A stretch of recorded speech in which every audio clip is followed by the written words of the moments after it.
أشهد أن لا إله إلا الله وحده لا شريك له وأشهد أن محمدا عبده ورسوله أما بعد فأعوذ بالله من الشيطان الرجيم بسم الله الرحمن الرحيم الحمد لله رب العالمين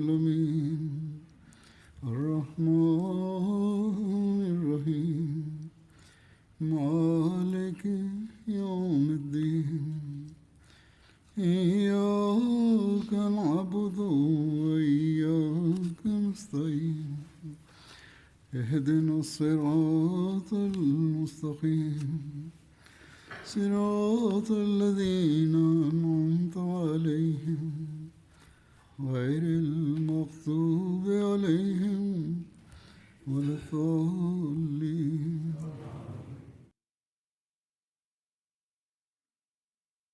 Dans le sermon précédent, j'évoquais l'arrivée silencieuse du saint prophète Mohammed sallallahu alayhi wa sallam et de son armée tout près de la Mecque et de son campement dans les environs.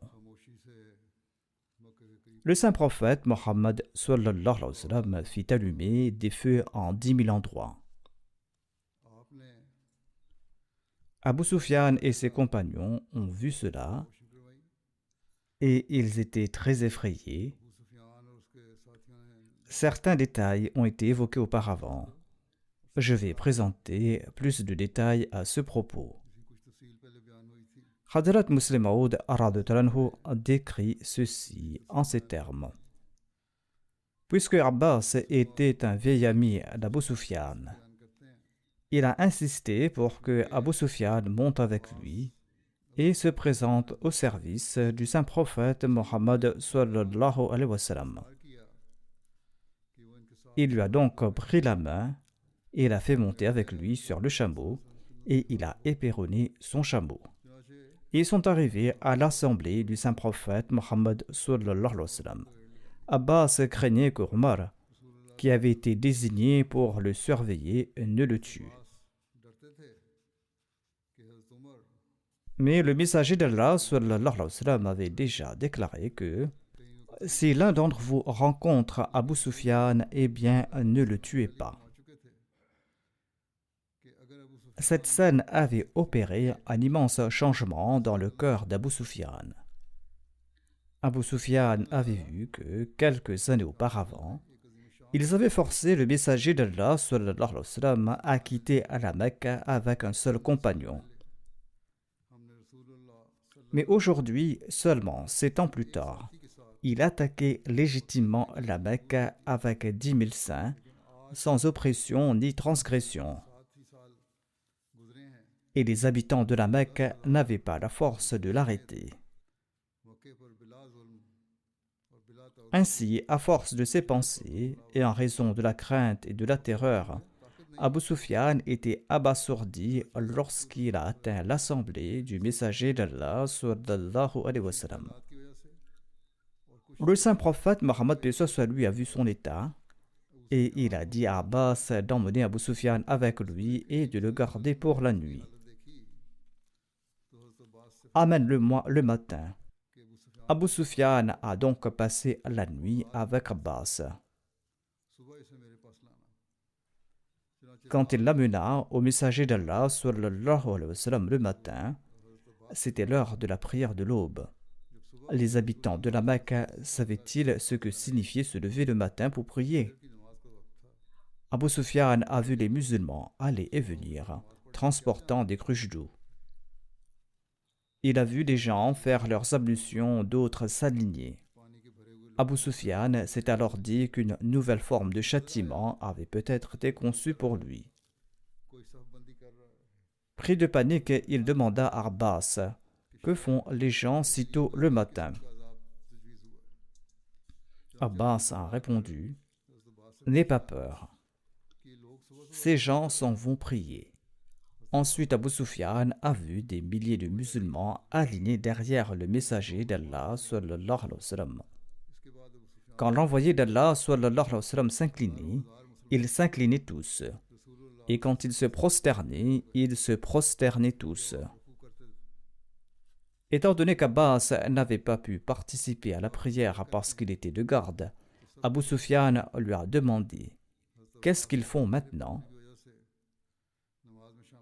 Je constate qu'il répète toute action de Muhammad Rasulullah sallallahu alayhi wa sallam.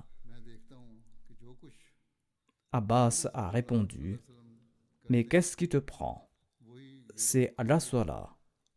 Mais si Muhammad, le prophète d'Allah sallallahu alayhi wa sallam, leur ordonnait d'arrêter de manger et de boire, ils arrêteraient de manger et de boire. » Abu Sufyan a déclaré « J'ai vu la cour de Khosrès et la cour de César. Mais je n'ai jamais vu leur peuple aussi dévoué à eux que le groupe de Mohammed, le prophète d'Allah, sallallahu alayhi wa sallam, lui est dévoué. » Abbas a commenté « Alors est-il impossible que tu demandes aujourd'hui à Mohammed, le prophète d'Allah, de faire preuve de clémence envers son peuple ?» Une fois la Salah terminée, Abbas a emmené Abu Sufyan auprès du saint prophète Mohammed sallallahu alayhi wa sallam. Le saint prophète Mohammed paix soit lui a déclaré au Abu Sufyan: N'est-il pas temps pour toi de comprendre qu'il n'y a de divinité qu'Allah? Abu Sufyan a répondu: Que mes parents soient sacrifiés pour vous. Vous êtes très clément, vous êtes très noble et très respectueux des liens de parenté. Je comprends très bien que s'il y avait une autre divinité hormis Allah, eh bien cette divinité nous aurait certainement aidés. Ensuite, le prophète d'Allah sallallahu alayhi wa sallam a déclaré au Abu Sufyan: N'est-il pas temps pour toi de comprendre que je suis le messager d'Allah? Abu Sufyan a déclaré, en répétant sa précédente affirmation, notamment que mes parents soient sacrifiés pour vous. J'ai encore des doutes à ce propos. Mais malgré les hésitations d'Abu Sufyan, ses deux compagnons, venus avec lui de la Mecque pour prendre des nouvelles de l'armée musulmane, dont Hakim bin Hizam, eh bien, ses compagnons se sont convertis à l'islam. Ensuite, Abu Sufyan a embrassé l'islam, mais son cœur ne s'est probablement ouvert complètement qu'après la conquête de la Mecque. Après s'être converti à l'islam, Hakim bin Hizam a déclaré: Ô messager d'Allah, sallallahu alayhi wa sallam, avez-vous apporté cette armée pour détruire votre peuple? L'envoyé d'Allah, sallallahu alayhi wa sallam, a déclaré: Ils ont commis une injustice, ils ont commis un péché, et vous avez rompu le pacte conclu à Hudaybiyah, et vous avez mené une guerre injuste contre les Khuzaa dans ce lieu sacré auquel Dieu a accordé la paix. Hakim a déclaré: Ô messager d'Allah, sallallahu alayhi wa sallam, c'est exact. Votre peuple a bien agi ainsi, mais vous auriez dû attaquer la tribu des Hawazin au lieu d'attaquer la Mecque. Le saint prophète Mohammed sallallahu alayhi wa sallam a répondu: Cette tribu est également injuste, mais j'espère de Dieu qu'il accomplira par mes mains la conquête de la Mecque, la domination de l'islam et la défaite des Hawazin. Ensuite, Abu Sufyan a demandé: Si les habitants de la Mecque ne prennent pas les armes, seront-ils en sécurité? Il a répondu oui. Toute personne qui ferme la porte de sa maison sera en sécurité. Abbas a déclaré au messager d'Allah, sallallahu alayhi wa sallam: Abu Sufyan est un homme qui aime la fierté. Cela signifie qu'il faut prévoir quelque chose pour son honneur. Il a répondu très bien: Quiconque entre dans la maison d'Abu Sufyan sera en sécurité. Quiconque se réfugie dans la mosquée de la Kaaba sera en sécurité. Quiconque dépose ses armes sera en sécurité. Quiconque ferme sa porte sera en sécurité. Et quiconque entre dans la maison de Hakim bin Hizam sera également en sécurité. Hazrat Muslim Maud a consigné tous ces détails dans son ouvrage Introduction à l'étude du Saint-Coran. Le Messie premier Islam a déclaré à ce propos: à l'époque du saint prophète Mohammed sallallahu alayhi wa sallam, Abu Sufyan était un homme très faible de cœur et manquant de perspicacité. Lorsque le saint prophète Mohammed lui a conquis la Mecque, on a dit à Abu Sufyan: ne comprends-tu toujours pas? Tu ne sais toujours pas que ce n'est pas une œuvre humaine. Il a répondu: maintenant je comprends. Votre Dieu est le Dieu véritable. Si ces idoles avaient quelque pouvoir, elles nous auraient aidés à ce moment-là. Ensuite, le saint prophète Mohammed lui a demandé: crois-tu en ma naboua? Eh bien, Abu Sufyan a hésité. Il a compris l'unicité de Dieu, mais pas la naboua. Le Messie premier Islam explique: la nature de certains est telle qu'ils sont moins doués de perspicacité. Ceux qui prouvaient l'unicité de Dieu prouvaient aussi la naboua, mais Abu Sufyan ne cessait de faire la distinction entre les deux. Il a séparé l'unicité de Dieu et la naboua. Le Messie premier Islam explique: tous les êtres humains ne sont pas du même niveau. Certains sont de premier rang tels que Abu Bakr as-Siddiq, d'autres sont de niveau moyen et d'autres encore de niveau inférieur. Ibn Uqba rapporte que lorsque Abu Sufyan et Hakim bin Hizam étaient sur le chemin de retour, Abbas a dit au messager d'Allah sallallahu alayhi wa sallam: ô messager d'Allah, j'ai des craintes concernant la conversion à l'islam d'Abu Sufyan. Abbas a déclaré: rappelez-le afin qu'il comprenne l'islam et qu'il voie les armées d'Allah avec vous. Ibn Abi Shayba relate que lorsqu'Abu Sufyan s'apprêtait à repartir, Abu Bakr a suggéré au messager d'Allah sallallahu alayhi wa sallam: ô messager d'Allah, si vous donnez l'ordre concernant Abu Sufyan, eh bien qu'il soit arrêté en chemin. Ibn Ishaq rapporte que lorsque Abu Sufyan s'en retournait, le messager d'Allah sallallahu alayhi wa sallam a dit à Abbas: arrête Abu Sufyan dans la vallée. Abbas est donc parti arrêter Abu Sufyan. Abu Sufyan a déclaré: ô Bani Hashim, êtes-vous en train de me tromper? Abbas a déclaré: les gens de la Nubuwa ne trompent pas autrui. Selon un autre récit, il a déclaré: nous ne sommes absolument pas des trompeurs. Attends jusqu'au matin, jusqu'à ce que tu vois l'armée d'Allah et ce qu'Allah a préparé pour les polythéistes. Ainsi, Abbas a retenu Abu Sufyan dans cette vallée jusqu'au matin. Différentes tribus ont commencé à défiler devant Abu Sufyan, un détachement après l'autre. Quand un détachement passait devant lui, Abu Sufyan disait: ô Abbas, qui sont-ils? Abbas expliquait: ce sont les membres de la tribu Rafar. Et Abu Sufyan répondait: qu'ai-je à faire avec les Rafar? Puis les Juhayna ont passé devant lui et il a dit la même chose. Ensuite, Sa'ad bin Huzaym est passé devant lui et il a répété les mêmes propos, notamment qu'il n'avait rien à voir avec ces gens. Ensuite, les Banu Sulaym sont passés et il a dit la même chose, jusqu'à ce qu'un groupe arrive, un groupe qu'il n'avait jamais vu de pareil auparavant. Il a demandé: qui sont-ils? Abbas a répondu: ce sont les Ansar. Et leur chef est Sa'ad bin Ubada. C'est lui qui porte l'étendard. Sa'ad bin Ubada a déclaré avec passion: ô Abu Sufyan, aujourd'hui est un jour de bataille. Aujourd'hui, l'honneur de la Kaaba ne sera pas respecté. Abu Sufyan a entendu et a déclaré: ô Abbas, quel beau jour de ruine, si seulement on avait la possibilité de se battre. Il a déclaré que si nous étions battus, cela aurait été acceptable. Maintenant, nous ne pouvons même plus nous battre. Ensuite, un détachement est arrivé. C'était le plus petit de tous les détachements. Il s'y trouvait le saint prophète Mohammed paix soit lui ainsi que ses compagnons. L'étendard du saint prophète Mohammed paix soit lui était entre les mains de Zubair ibn al-Awwam. Une autre version relate que lorsque le messager d'Allah sallallahu alayhi wa sallam est passé à côté d'Abu Sufyan, il a déclaré: ô messager d'Allah sallallahu alayhi wa sallam, avez-vous ordonné le massacre de votre peuple?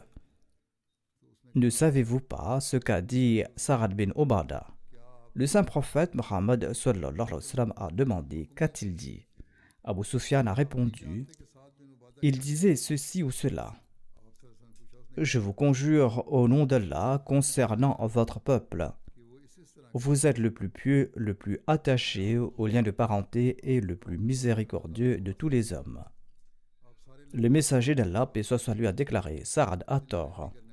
Aujourd'hui est un jour de miséricorde. Aujourd'hui, Allah glorifiera la Kaaba et accordera une véritable dignité aux Qurayshites.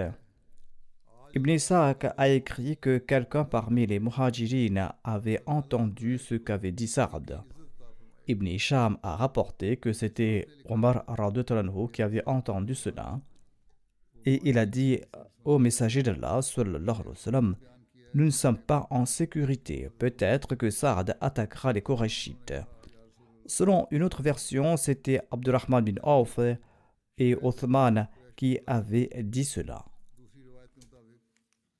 Le saint prophète Mohammed sallallahu alayhi wa sallam a envoyé un message à Saad et il lui a pris le drapeau pour le confier à son fils Qaïs.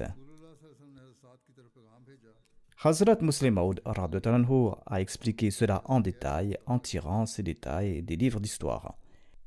Il explique que lorsque l'armée passait devant Abu Sufyan, Saad bin Ubada, le commandant des Ansar, a vu Abu Sufyan et il a déclaré « Aujourd'hui, Dieu nous a permis d'entrer à la Mecque par la force de l'épée. Aujourd'hui, la tribu des Qurayshites sera humiliée. » Lorsque le messager d'Allah sallallahu alayhi wa sallam est passé devant Abu Sufyan, celui-ci a dit à haute voix « Ô messager d'Allah, avez-vous permis le massacre de votre peuple ?» À l'instant, le chef des Ansar, Saad bin Ubada, et ses compagnons disaient ceci et cela. Saad bin Ubada a déclaré à haute voix que aujourd'hui nous allons nous battre et la sacralité de la Mecque ne nous empêchera pas de nous battre aujourd'hui et nous allons humilier les Qurayshites. Au messager d'Allah, sallallahu alayhi wa sallam, vous êtes la personne la plus pieuse, la plus miséricordieuse et la plus attachée aux liens de parenté au monde. Est-ce que vous n'allez pas pardonner aujourd'hui les injustices de votre peuple? En entendant cette plainte et cette supplication d'Abu Sufyan, même ces Muhajirin, qui étaient battus, maltraités dans les rues de la Mecque et qui étaient chassés de leurs maisons et de leurs biens, eh bien ces Muhajirin étaient tout émus. Et dans leur cœur aussi, la compassion pour les habitants de la Mecque s'est réveillée. Ils ont déclaré au messager d'Allah, sallallahu alayhi wa sallam, les Ansar ont certes entendu parler des atrocités des habitants de la Mecque. Aujourd'hui, à cause de cela, nous ne savons pas comment nous comporter avec les Qurayshites. Le saint prophète, paix soit sur lui, a répondu, Abu Sufyan, Saad a tort. Aujourd'hui est un jour de miséricorde. Aujourd'hui, Allah va honorer les Qurayshites et la Kaaba. Ensuite, il a envoyé quelqu'un vers Saad et il lui a dit, confie ton drapeau à ton fils Qaïs pour qu'il soit à ta place le commandant de l'armée des Ansar. De cette façon, il a ménagé également le cœur des habitants de la Mecque et a également protégé les cœurs des Ansar de toute blessure. Et le saint prophète avait une entière confiance en Qaïs parce que Qaïs était un jeune homme de nature très noble. Si noble qu'il est écrit dans l'histoire que près de sa mort, lorsque certaines personnes sont venues lui rendre visite et d'autres non, il a demandé à ses amis quelle était la raison pour laquelle certains de ceux qu'il connaissait ne venaient pas lui rendre visite. Ses amis lui ont répondu « Vous êtes un homme très généreux et vous avez prêté à chacun dans ce moment de détresse. Beaucoup de gens en ville vous doivent de l'argent et c'est pour cela qu'ils ne sont pas venus vous rendre visite de peur que vous ne soyez dans le besoin et que vous ne leur demandiez de l'argent. » Qaïs a répondu « Oh, mes amis ont été inutilement affligés. Faites proclamer dans toute la ville de ma part que toute personne qui doit de l'argent à Qaïs est pardonnée. » Et par la suite, tant de gens sont venus lui rendre visite que l'escalier de sa maison s'est effondré.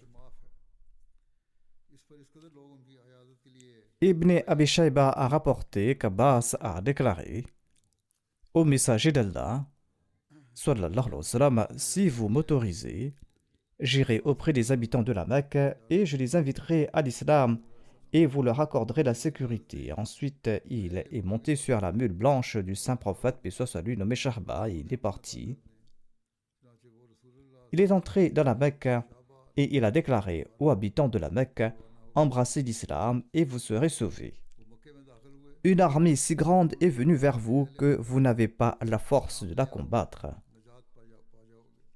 Hadrat Muslim Maud a déclaré que lorsque l'armée est passée, Abbas a dit à Abu Sufyan, qui a vu le défilé, « Maintenant, dépêche-toi et retourne à la Mecque et informe les gens que Mohammed, le prophète d'Allah, sallallahu alayhi wa sallam, est arrivé et il a accordé l'amnistie aux habitants de la Mecque sous ces conditions. » Abu Sufyan était heureux dans son cœur d'avoir trouvé un moyen de sauver les habitants de la Mecque. Sa femme Hind, qui depuis le début de l'islam n'a cessé d'enseigner aux gens la haine et la rancune envers les musulmans, était, malgré son statut de mécréante, une femme très courageuse.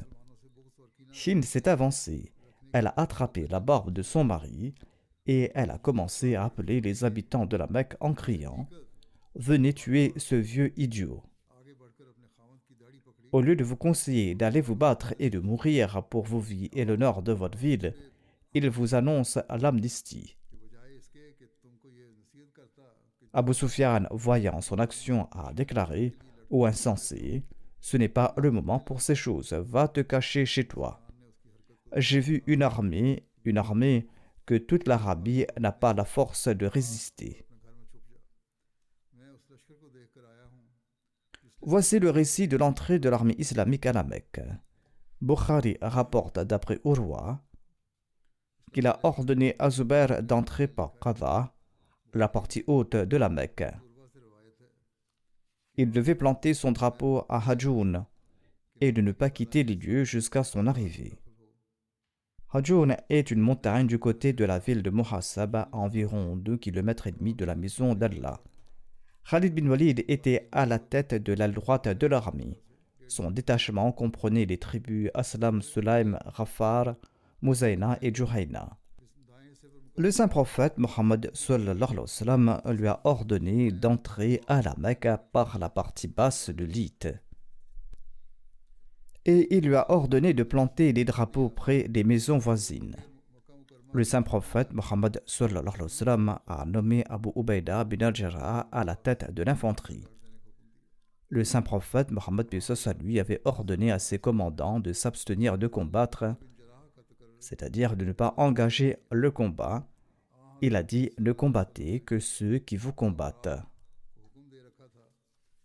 Ibn Ishaq a écrit que Safwan, Ikrama, Suhail ont invité les gens à combattre le saint prophète Mohammed sallallahu alayhi wa sallam. Ils ont rassemblé des gens à Khandama. Khandama, une montagne célèbre de la Mecque sur le chemin de Mina. Des gens des Qurayshites, des Banu Bakr et des Hudayr se sont rassemblés auprès d'eux. Ils étaient tous armés et ils juraient par Allah que Mohammed sallallahu alayhi wa sallam ne pourrait jamais entrer à la Mecque par la force. Un homme des Banu Dil, c'est-à-dire des Banu Bakr, nommé Jamash bin Qais, a commencé à préparer ses armes. Il a préparé ses armes quand il a entendu parler de la venue du saint prophète Mohammed sallallahu alayhi wa sallam. Sa femme lui a demandé pourquoi il se préparait ainsi. Il a déclaré « Je me prépare pour Mohammed sallallahu alayhi wa sallam et pour ses compagnons. » Son épouse a déclaré par Allah « Rien ne peut tenir tête à Mohammed sallallahu alayhi wa sallam et à ses compagnons aujourd'hui. » C'était une femme sage. Jamash bin Qais a dit avec beaucoup d'arrogance et d'ironie « J'espère pouvoir t'en présenter un pour ton service, c'est-à-dire amener un des musulmans en esclave. Tu as besoin de quelqu'un pour te servir. Eh bien, je vais t'apporter un esclave. » La femme a déclaré « Malheur à toi, ne fais pas cela. Ne combats pas Mohammed sallallahu alayhi wa sallam. Par Dieu, ton opinion n'est pas juste. Si seulement tu avais vu Mohammed sallallahu alayhi wa sallam et ses compagnons. » Jamash, quant à lui, a déclaré « Tu verras bientôt. » Ensuite, il est parti à Khandama avec Safwan, avec Ikrama et Suhail. Quand Khalid bin Walid est entré par Khandama, comme le saint prophète Mohammed lui avait ordonné, eh bien là-bas, il a vu un groupe qui les empêchait d'entrer, brandissant des armes et tirant des flèches sur eux. Il a déclaré « Vous ne pouvez pas entrer ici par la force. » Khalid a invité ses compagnons et une bataille s'en est ensuivie avec les polythéistes. 20 hommes des Banu Bakr et 3 ou 4 des Huzair ont été tués. Selon Ibn Ishaq, 12 ou 13 hommes parmi les polythéistes ont été tués. Ils ont été sévèrement vaincus et se sont dispersés de toutes parts. Un groupe a escaladé les montagnes. Jamash bin Qais, qui répondait à sa femme avec une grande fierté, s'est enfui de là. Arrivé chez lui, il a dit à sa femme « Ferme la porte ». Sa femme a demandé « Où sont passées tes vantardises ?» Tu disais à l'instant que tu vas ramener des esclaves. Eh bien, il a répondu sur un ton d'excuse en récitant quelques vers dont les sens étaient que « Si tu avais vu toi-même la bataille d'Al-Khandama, quand Safwan s'est enfui ainsi que Ikrama, ils ont été accueillis par des épées. Les épées frappaient chaque poignée et chaque crâne, les tranchant, et on n'entendait rien d'autre que du bruit. Nous entendions leur rugissement derrière nous et la fureur bouillonnante qui montait de leur poitrine. Alors ne laisse pas échapper de ta bouche le moindre mot de reproche. » Il est dit dans le Sahih al-Bukhari que 2 cavaliers des troupes de Khalid bin Walid ont été tués, notamment Jubaysh bin Asr et Qur bin Jabir Fahri.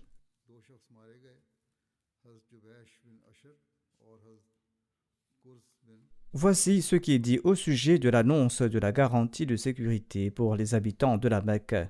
Garantie de sécurité que le saint prophète Mohammed lui a accordée à Abu Sufyan et à Hakim bin Hizam. Et il leur a ordonné de partir à la Mecque et d'annoncer que quiconque jettera ses armes sera en sécurité. Quiconque entrera dans sa maison sera en sécurité et quiconque entre dans la cour de la Kaaba sera en sécurité. Quiconque entre dans la maison d'Abu Sufyan sera en sécurité et quiconque entre dans la maison de Hakim bin Hizam sera également en sécurité. Tandis que les habitants de la Mecque cherchaient l'asile, le saint prophète, paix soit lui, n'oublie pas ses fidèles compagnons, ses amoureux et ses compagnons loyaux. Il se souvenait certainement des persécutions subies dans les rues de la Mecque quelques années auparavant. Bilal, celui-là même qu'on traînait ligoté par des cordes dans les ruelles rocailleuses de la Mecque, aujourd'hui ce même Bilal faisait partie de l'armée victorieuse. Et tous les souvenirs de l'oppression et de la souffrance devaient également se raviver dans son cœur et dans son esprit. Le saint prophète Mohammed a jugé nécessaire d'exercer une vengeance. Et quelle belle vengeance a-t-il exercée? Hazrat Muslim Maud a déclaré à ce propos. Par la suite, le saint prophète Mohammed lui a dit à Abi Ruwayha, qu'il avait désigné comme le frère de Bilal al-Habshi, que nous confions pour l'instant notre drapeau à Abi Ruwayha. Et nous ne toucherons pas à quiconque se tient sous le drapeau d'Abi Ruwayha. Et il a dit à Bilal, annonce en même temps que quiconque se place sous le drapeau d'Abi Hurayra sera mis en sécurité. Quelle subtile sagesse dans ce décret! Les habitants de la Mecque avaient l'habitude de traîner Bilal dans les rues, les pieds liés par une corde. Les rues de la Mecque, les plaines de la Mecque, n'était pas un lieu de paix pour Bilal, mais un lieu de torture, d'humiliation et de moquerie. Le messager d'Allah sallallahu alayhi wa sallam a pensé que le cœur de Bilal était aujourd'hui enclin à la vengeance.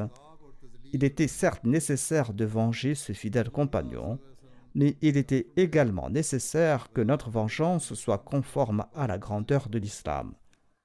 Ainsi, il ne vengea pas Bilal en coupant la tête de ses ennemis avec une épée, mais en plaçant un grand drapeau dans la main de son frère, et il a désigné Bilal pour annoncer que quiconque se tiendrait sous le drapeau de son frère serait en sécurité.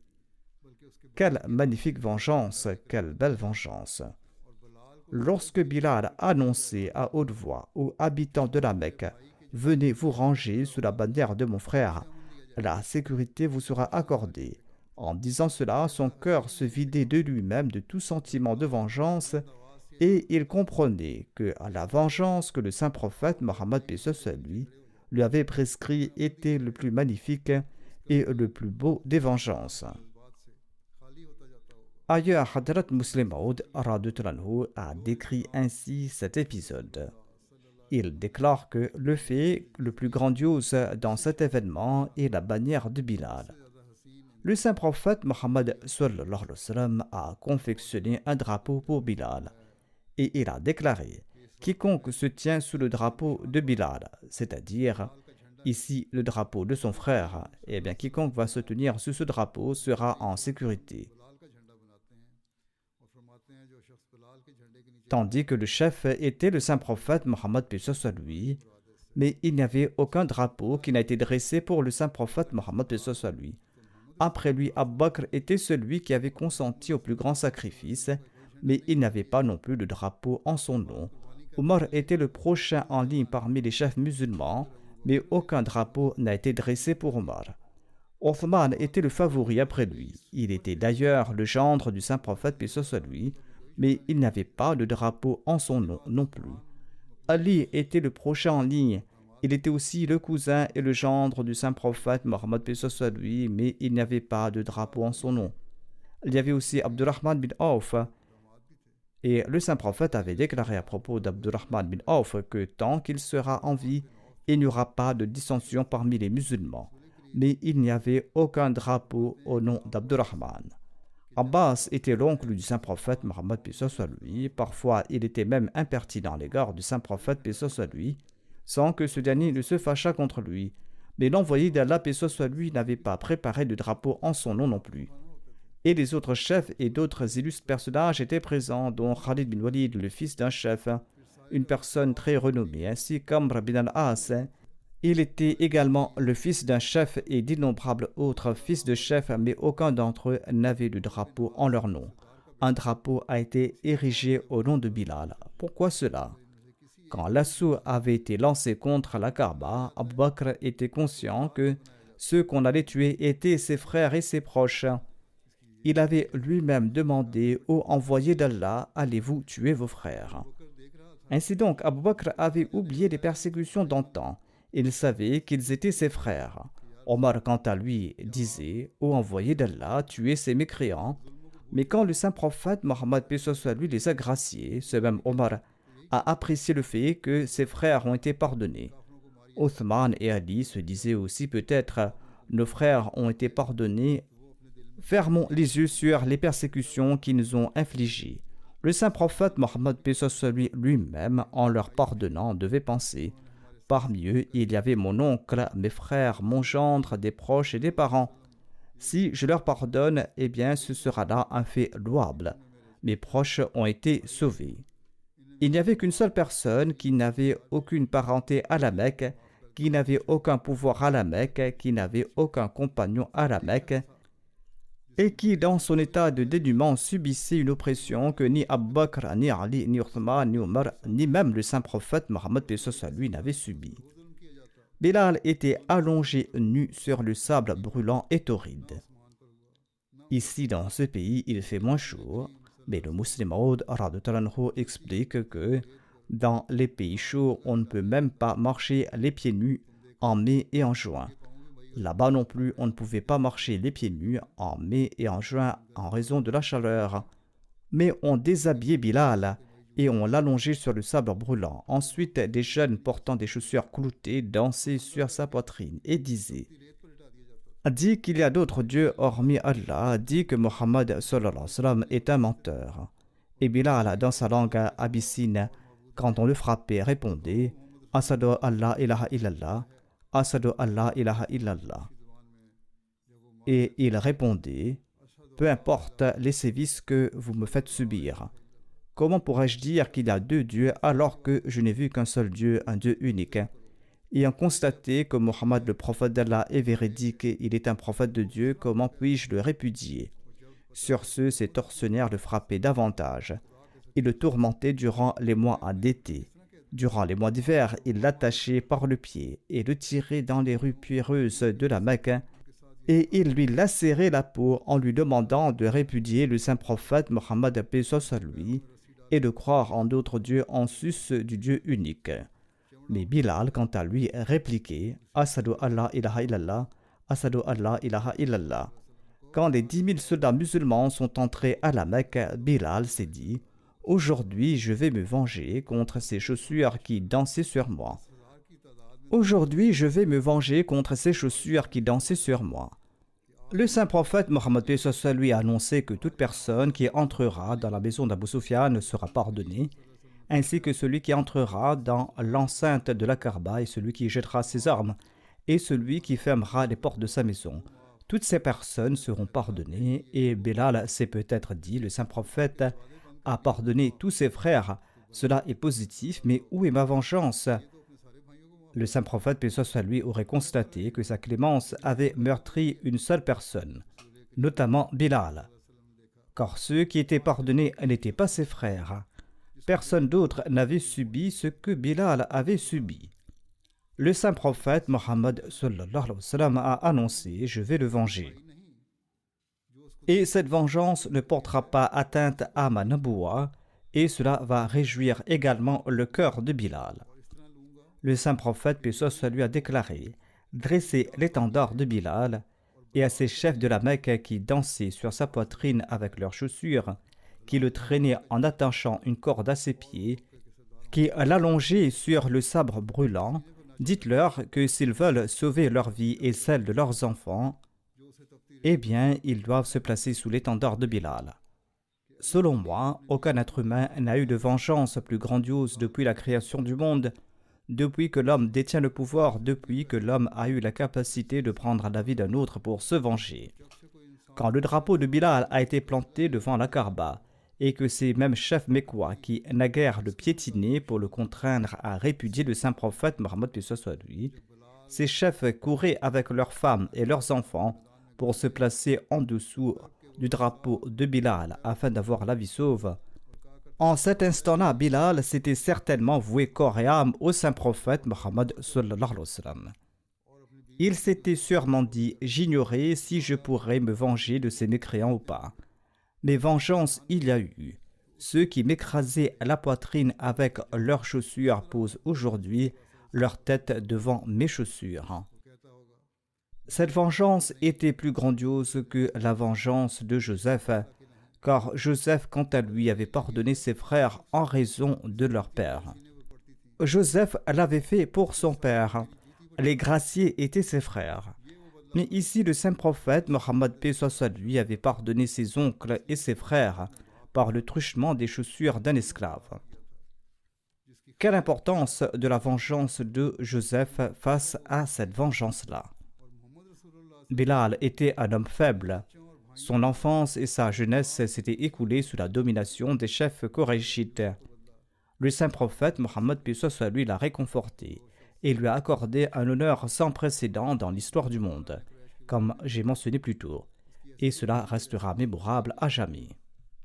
Ceci est donc l'exemple de la manière de se venger de notre maître et de notre guide. Allahumma salli ala Muhammadin wa ali Muhammadin wa barik wa sallim innaka hamidun majid. Selon Ibn Hisham, le slogan des Muhajirin lors de la conquête de la Mecque était Ya Bani Abdurrahman, c'est-à-dire au fils d'Abdurrahman. Le cri de guerre des Khazraj était Ya Bani Abdillah, c'est-à-dire au fils d'Abdillah. Et le cri de guerre des Haus était Ya Bani Ubaydullah, c'est-à-dire au fils d'Ubaydullah.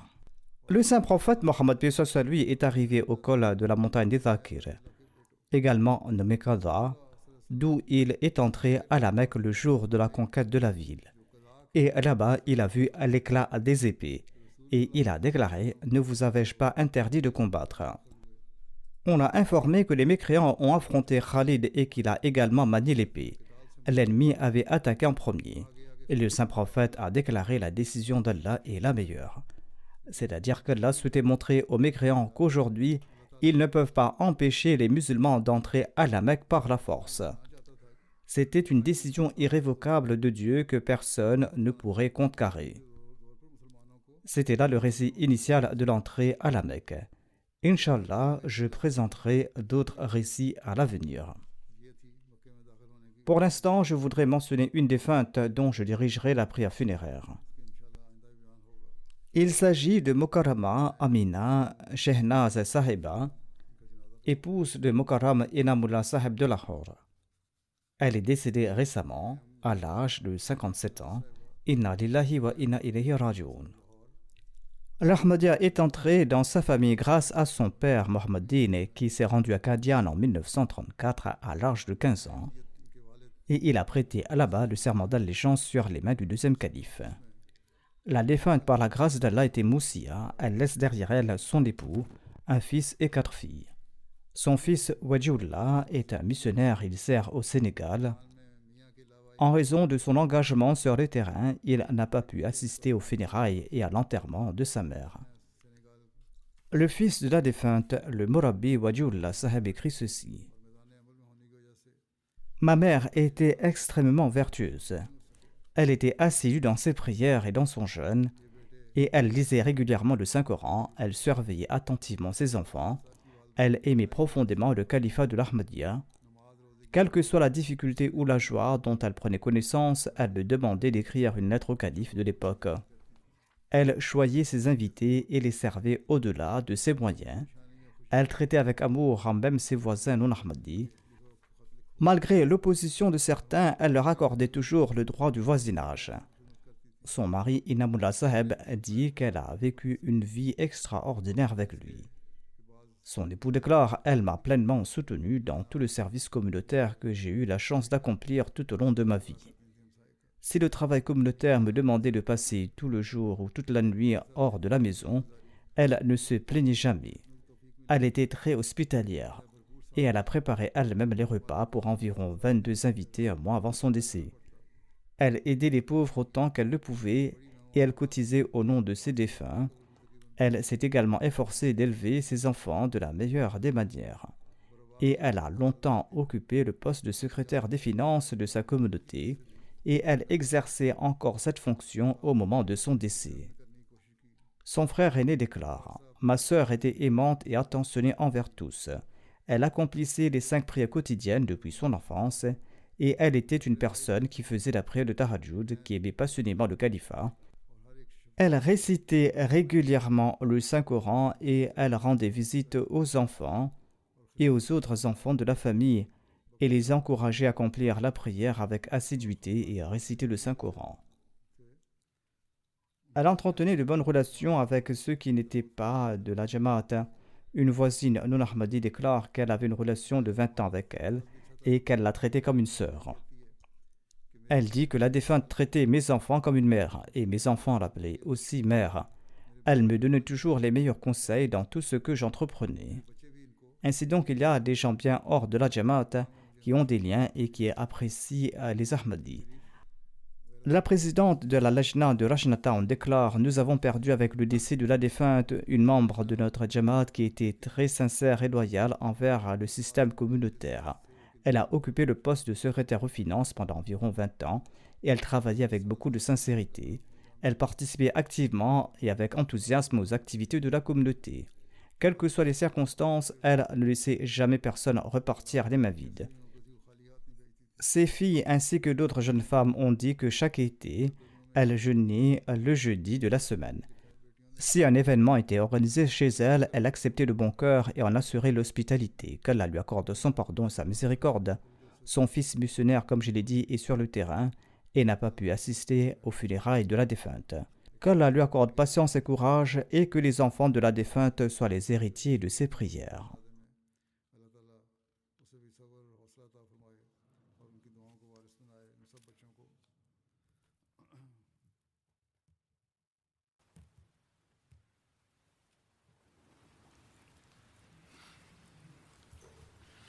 الحمد لله